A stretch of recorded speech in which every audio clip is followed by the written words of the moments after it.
What's going on, people? Jeff here. How's everybody doing today?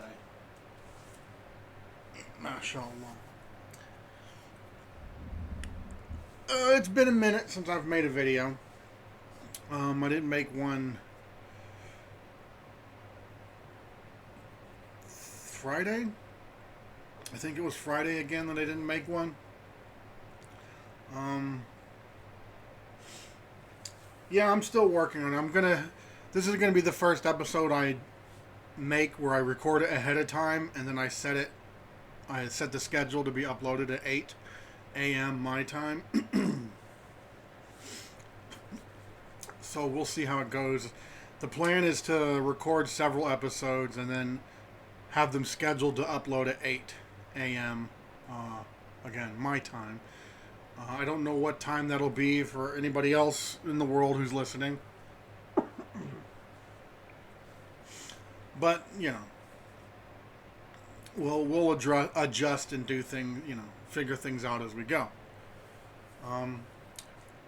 Today I was thinking about what I would talk about, and two things kind of came to mind. One was the topic. One was like curriculum building. I wanted to talk about how to build curriculum, and just my thoughts on like teaching in general.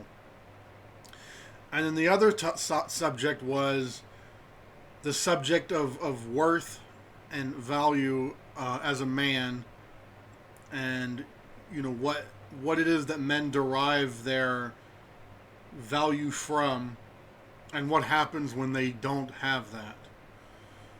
Right? Like, there's a big issue with male suicide, and it's I have my ideas, right, that I think can give some insight into why this is something a lot of men might do. But I've decided I'm actually going to talk about the teaching stuff today, and then tomorrow, or for the next episode,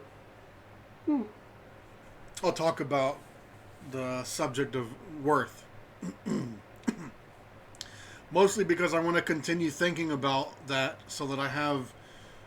It's a touchier subject. It's a more sensitive subject, so I want to be a little more coherent, right? I do strive to not have, practiced speech. So I'm not going to that extent, but you have to think about things, like, right? That's, if you're gonna, going back to like the whole purpose of this series is to, show people like that you can have casual conversations about things, and what that's like, right? I mean, I don't need to go into all that. You can watch episode 1 to hear about my thoughts on that. Anyways, yeah. So I want to give it a little more thought before I, dive into that. But today we're going to talk about teaching. One moment. Sorry about that. I've actually been thinking about that, like the whole sneezing and stuff. And part of me wants to remove it, but a part of me doesn't. And the part that doesn't is split into two parts. One part of it is like, well, if you go to remove it all, that's a lot more work, and you're lazy. Right?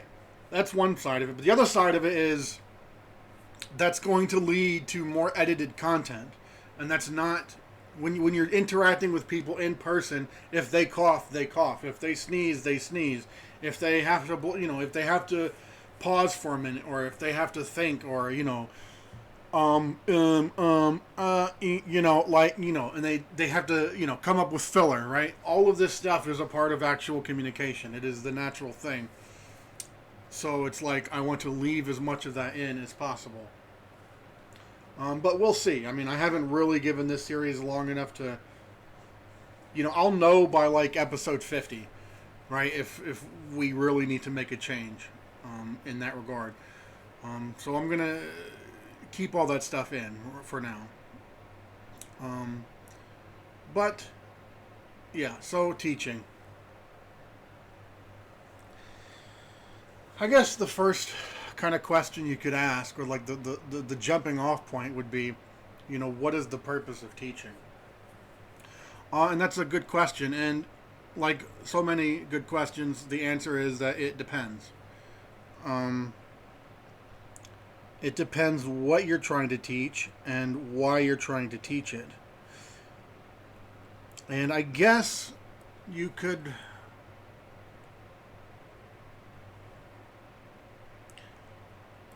probably, well, let me just start off with one of the projects I'm going to be working on here soon. So the Islamic obligatory knowledge. There is a set of knowledge that is obligatory for every Muslim to know in order to, live their life, in a decent way, right? Now, this knowledge comprises of both knowledge that the Muslim is obligated to know, period, like without exception. For example, knowing about Allah, knowing about His Messenger, and so on. But it also has knowledge that is not an obligation on a person to know unless they're engaging in it. For example, one is not obligated to know how to buy and sell unless they are engaging in buying and selling, right? Since most people are engaging in buying and since most people are engaging in buying and selling, then it is something that most people need to know. So it's considered part of the obligatory knowledge, even though that specific knowledge is not in itself obligatory to know as a Muslim, right? Muslims have several obligations that are upon them. The first being to believe correctly, the second being to pray, the third being Ramadan, and then Zakat, and then performing Hajj. These are obligations that are, in general, they're everybody has to do them, so they're considered part of the obligatory knowledge. But in general, also, Muslims are obligated to avoid sins, right? So it is part of a person's obligation to know what the sins are, right? The knowledge of purification. You need to be purified in order to pray. So the knowledge of purification is an obligation. The knowledge of marriage contracts and buying and selling contracts. They're not specifically obligations, because if you're not going to buy and sell and you're not going to get married, then you don't have to know this knowledge. But they're considered in the umbrella of obligatory knowledge because they're things that people do a lot of, right? And so there's other things that a person will encounter a lot that they kind of need to know about, right? You need certain knowledges to have a successful time in this life, even though they may not be explicitly obligatory, right? So when we say obligatory knowledge, we're talking about a mixture of knowledge each individual must know, and then knowledge that is very good to know because you're likely to engage in those matters. All right, so that's what we're teaching. And so how do you teach it? Well, there's several, I've come to, in my thought, several kind of different ways you could teach it. I have four in mind. Or three, if you could combine two of them, but four in mind. Basically, you have the brief, we'll call it the brief curriculum, the standard curriculum, and the in-depth curriculum, and then the teaching curriculum, you could say. Or course, or, method, whatever word you want to use. So the brief method would be, and if I was going to design a curriculum, this is how it would work. How do you teach all of the obligatory knowledge in a summarized form in 1 hour? That would be the brief curriculum. So you would examine all the knowledge that you need to teach, summarize it as much as you can, figure out what are the most important details that you need for each case, and then summarize those, right? And you might even leave stuff out, right? If you're teaching somebody, they need to know the obligatory knowledge in an hour. Well, they're not going to be performing Hajj in an hour, so you don't need to talk about Hajj. They're not going to be having to pay zakat in an hour, so they're not going to need to learn about zakat. If it's not Ramadan, then they're not going to need to know about Ramadan, other than knowing that these things exist, right? So you would focus on Aqidah, the rules of apostasy, prayer, purification, and the sins. And then probably you'd go into buying and selling, because those are the things that a person is going to need over the next hour or couple hours, right? Right, so you would condense the knowledge down and you would teach those subjects and you would fit it into an hour. So that's one way to teach. And that kind of teaching has a specific purpose. It's this person needs this information now. The second is what I would call the standard curriculum. And it's somewhat arbitrary. My calling it standard, it's just the working idea I have. And so the standard curriculum is you teach the obligatory knowledge over the course of 5 days for 1 hour a day. Or 2 hours a day. Like it you figure that out, right? But it's over the course of a week. That's the important bit. And so for that, you could easily do, for example, the Aqidah on one day, purification prayer on the next, fasting on the next, Ramadan or zakat on the next, Hajj on the last, right?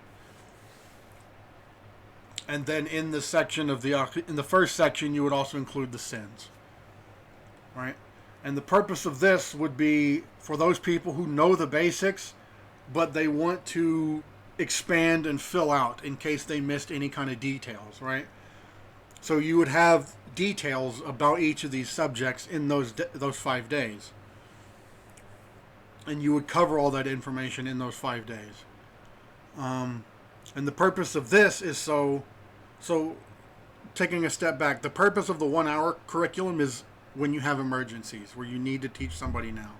The purpose of the standard curriculum is this is what you have in your masjid every week. So every week on Monday, you know that you're starting with Aqidah. And you're starting over. And then at the end of Friday, you're done talking about Hajj. Maybe you review the sins and you review basics of Aqidah. The next week we start over, right? So anybody who needs a decent course on the obligatory knowledge, they can take it in a week, right? And they'll get what they need if they take, and the idea is that they take this week course and they basically have what they need to live out the rest of their lives, right? With substituting, because if they're going to get married, you'd probably make that like a separate thing, because that's not going to happen a lot. Buying and selling, you might mix that in with zakat, right? Because it has to do with finances. So you would design it such that, okay, this week course, I can live the rest of my life and I'm generally going to be okay. The next step up is what I call the in-depth course, which is a month-long course. So you take, and a month-long here means it's 4 weeks, 5 days a week. So that gives you 20 or 40 hours, right? If you're doing 1 hour classes, then that gives you 20 hours. If you're doing 40 hours, that gives you, or if you're doing 2 hours a day, that gives you 40 hours, right? And again, how many hours a day? Like that's kind of up to you to decide, because it's basically how much detail do you want to go into is going to decide how much time you need, right? And so in this course, what you would do is, this would be a more serious course where you're going into in-depth, and in this course, you would introduce proofs, because in the first 2 courses you wouldn't have proofs, except for in the weekly course you would have proofs for the Aqidah. Like you'd have the evidences about Aqidah and things relating to Allah and Muhammad alayhi salam. But talking about the sins, you wouldn't list all the proofs. And in the hour-long course, you wouldn't have any proofs at all, right? Because it's not relevant for the person, right? But in the month-long or the in-depth course, you'd have proofs for everything. right? So you'd have the bit of knowledge, a proof, and some details, and you would go over all of that in a month. And the purpose of this is, and this is where it kind of depends. Do you want to split the course and make two separate courses, or do you want to just have it be one? It makes sense to make it one, where instead of having a teaching course, you make this the teaching course. And the point would be that you have this month-long course where a person's learning the obligatory knowledge with proofs so that they can go teach it. Right? And if we were to split the courses into one that is for teaching and one that isn't, the difference would be the one that is for teaching, you would include basic teaching methods, like how to teach. And I'm here talking about like the academic way of teaching, like, how to do quizzes and stuff, how to, grade and rank and evaluate how much does a person actually know, right? Because in the first two methods, if you will, the first two curriculums, we're not evaluating what a person knows. We're just providing the information. In the third curriculum, the month-long one, this is, we're going to evaluate people to know that they meet a certain standard so that they can then teach. So you could make that one course or you could make it two courses, but it would essentially be the same, except the teaching course would focus on teaching people how to evaluate, which is not religious knowledge, right? But in this course, again, as I said, month-long, 40 hours or 20 hours, probably 40 hours, you would have quizzes. Like at the end of each week, or you'd have to figure it out, because you don't quiz people about knowledge that they took on the same day. So you'd have to figure it out, but you'd basically have 4 quizzes, 4 tests to evaluate a person's, their grasp of what we have covered so far. And this is basically what we did in ESL when I taught English. It was month-long. It was 17 days, because it was 5 days, 5 days, 5 days, and 2 days. And then we had 3 days for the teacher to evaluate everything and then give the students their results at the end of the month. But anyways, and then we had 2 quizzes. So, yeah, for this month-long curriculum, it would be, again, it would be the obligatory knowledge with proofs, with details, with differences of opinion, or other, you'd have other options, right? So, like, if you had somebody who had make-up prayers, right? Let's say you're teaching the obligatory knowledge according to Shafi'i, but then you have people who have make-up prayers. It is easier to do their make-up prayers in the school of Imam Malik than it is in the school of a Shafi'i. So you might have a section where it's like, okay, here's how to pray and do purification and make-up prayers according to Imam Malik. This is useful in case you have anybody who has a lot of makeup. As it turns out, a lot of people have makeup prayers, right? So you'd have that kind of supplementary knowledge that people need for specific, situations. You'd have more details about buying and selling from other schools.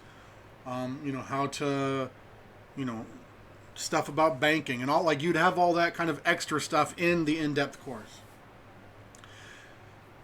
Right? And so what you would have at your school, Musalla, is you would have 3 levels of knowledge that you can provide. You can do an immediate 1 hour, here's the basics, we'll sit down and we'll talk about it.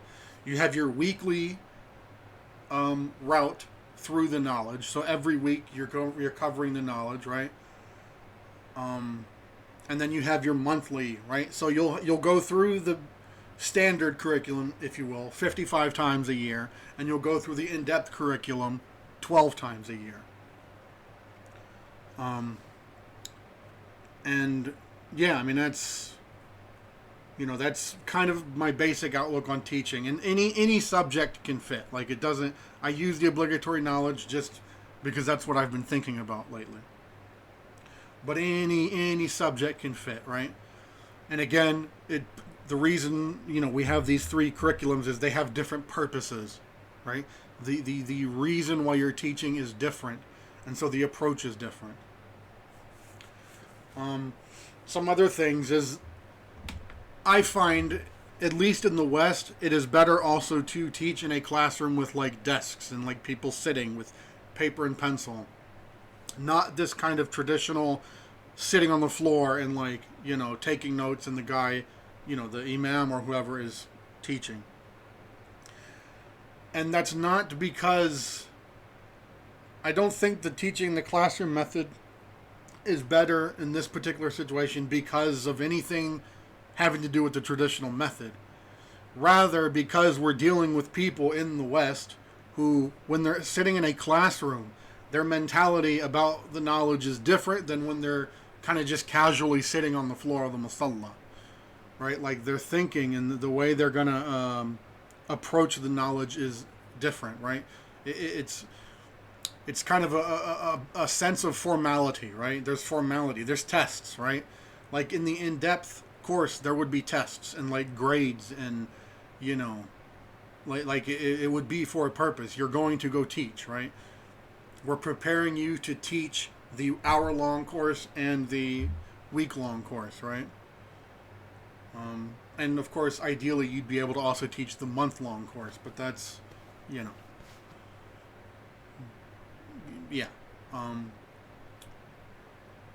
So, I mean, that's basically, what I was thinking, like my ideas. And I mean, there could be adjustments, like it's not, it has to be this way, but this is just kind of an efficient, and it's a good outline, right? Everything I mentioned here is a good outline. And I was also thinking about this with other texts. For example, the 40 hadith. Very easy. There's 40 hadith. A month, which is 20 days, if you did 2 hours a day, that gives you 1 hour for every hadith. Right? So you could go over the hadith, and then you could go over some details about it. And because not all hadith are the same length and have the same amount of details, you could kind of mix it up, right? Like you could have one day where instead of doing 2 hadith, you do 4, and then on another day you do, 1 hadith and a quiz, right? Because you'd want to, in such a long course, you would want quizzes, right? So after you do 20 hadith, all right, we're going to do a quiz. We're going to have a test on the 20 hadith we just did, right? You get an hour to do it, right? So it would be like on the Friday of, the second week, and then on the Friday of the 4th week, right? And I mean, it would cover, what is important to know is, that's just another side of it, and we can go into that another time. Like, what is, for example, with the obligatory knowledge, like what is, if you're going to give a test, actually, we're going to not talk about testing right now. That's a whole field and subject in itself. But, anyways, you could break the 40 hadith down into a month-long course with 2 quizzes, right? And then a final grade. Like that's not, difficult. Other things. In order for a curriculum or a course to really work, you have to have enough detail, right? Because something you don't want to do, especially if people are paying money. I'm coming from it from a financial side, but even without that, it's just more professional to do it this way. One thing you need to keep in mind is that if you're taking people's time, like you're saying, all right, we're going to cover the 40 hadith and we're going to do it 2 hours every day. You can't have a situation where, oh, well, we did the 2 hadith and we still have 30 minutes left, so let's just do something else or let's leave early or something. Because then you're not fulfilling your, kind of promise, if you will, that these 2 hours are going to be about the 40 hadith. So before you give a course on the 40 hadith, or again, any topic, I'm just using 40 hadith as an example, you want enough details that you can talk and you can teach for the 2 hours every day that you have allotted for this course, right? You don't want to ever be in a situation where you've went through the material and there's nothing left to say, but you still have time in the course, because it's not very professional. And secondly, they paid money, then you're literally not giving them what they paid for, right? Because what they're paying for is 2 hours of your time, not let's go through the book, right? As I see it, I'm not talking about what the religious judgment is. I know that when I taught in Saudi Arabia, there was a big emphasis on, like, do not stop teaching. Even if you finish the material, like, you need to come up with stuff. Why? Because the students paid for X number of hours per session. So they need to have that time used in learning English, right? That's what they paid for. So for me, it's kind of always stuck that you have to fill that time. Like, you cannot just, going home early isn't an option. Not because you want to be stubborn or, like, keep people. It's because they paid money, like, and you're taking their money, but you're not giving them something in return because, oh, oops, I finished ahead of time. That's not how it works, right? And also, just even even if there's no financial thing involved, like it's just people coming to a lesson at the center, at the musalla, you still want to fill that time out, right? Because it's, for me personally, I'm just talking about my own personal standard here. It's kind of rude to say, well, we're going to do this for 2 hours. And it's like people are, they're taking 2 hours out of their schedule to fit for this particular thing, but then you don't fill that time, right? It's like, well, why didn't you estimate your time better? Why are you saying 2 hours? Like that kind of thinking can come up, right? So it's more kind of professional, in my opinion, to ensure that you always have something to talk about. So before you design a curriculum, you need to ensure that you have stuff to talk about for all of that, right? On your weekly, like going back to the obligatory knowledge, on your weekly thing, right? If you're talking about Ramadan, you need to fill, like if the class is an hour long, well then you need to fill an hour, right? So you need to do some research, and by research I mean go to the people of knowledge and ask them, give me some more information on Ramadan, or come up with stuff. Right? A big thing about Ramadan is forgiveness. So maybe you have it so that you talk about Ramadan for 45 minutes and then you're done with the subject, but you're talking about, you spend 15 minutes on, hadith about forgiveness during the month of Ramadan, for example, or just forgiveness, the forgiveness of Allah in general, right? You talk about repentance. Like, you can fill, that gap. With the hour-long lesson, it's a little different because, it's an hour. It's very easy to fill an hour with all of the obligatory knowledge. But also, it's like, it's more of an urgent matter, right? So if you went over the obligatory knowledge in 45 minutes instead of an hour, like, that's cool, right? But for, like, actual official looking courses, you want to fill that time. And of course, if your people are paying you, then you're not. They're paying you to learn, to talk about, to learn about a subject for 40 hours. They should get their 40 hours, right? That's, there it is, folks. What else? What we got? 28 minutes. Couple more minutes. This way of designing curriculum can be applied to any book, and I say book, like it needs to either be a book or it needs to be a compilation of knowledge that you've scrutinized really well. But generally it's a book. Why? Because what you basically want to do is you want to take how long your course is and divide the book into that many sections.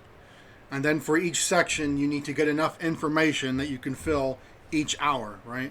So if you're going to cut your, if you're doing a month-long course, that's 20 days, that's, say, 20 hours. All right, well, I have this, book on whatever, book on, Arabic, grammar, or, a book on, English or something. I need to cut this book into 20 pieces, and I need to get enough information about those 20 pieces that I can fill an hour. And I mean, that's basically how you design a curriculum. Now, testing and evaluation is another subject that that can be its own video. That can be its own video, and I'm talking about YouTube video, because that's a whole. Just the way I talked about how the reason why you're teaching the knowledge matters and how you design your curriculum and how long the curriculum needs to be. Why you're teaching also determines how you give tests, right? Because when you test for something, you're testing for specific attributes in a person. Like, you're testing for specific knowledge, which means you have to put the knowledge in a hierarchy. You have to. I'm not going to go into it now, but you have to do a lot, and it depends on why you're teaching the course. But yeah, there it is, 31 minutes. I'm gonna call it now. I'm gonna try to mess with the upload, the scheduled upload thing, and I'm gonna try to get it at 8 a.m. my time, which is Central. I think I'm in Memphis, so I think that's Central. It's not, yeah, because on the East Coast they're up an hour, right? So it's 2:46 a.m. for me on the East Coast right now. It's 3:46. And in California, it is 12:46. So I think I'm Central. Because I think it's like Eastern, Central, Mountain, and then Pacific time. I don't know. Well, if you're in another country, it probably doesn't even make any sense. Anyways, 6 hours from now. 5.5, something like that. It'll be uploaded. Anyways, that's going to be it. Jeff out.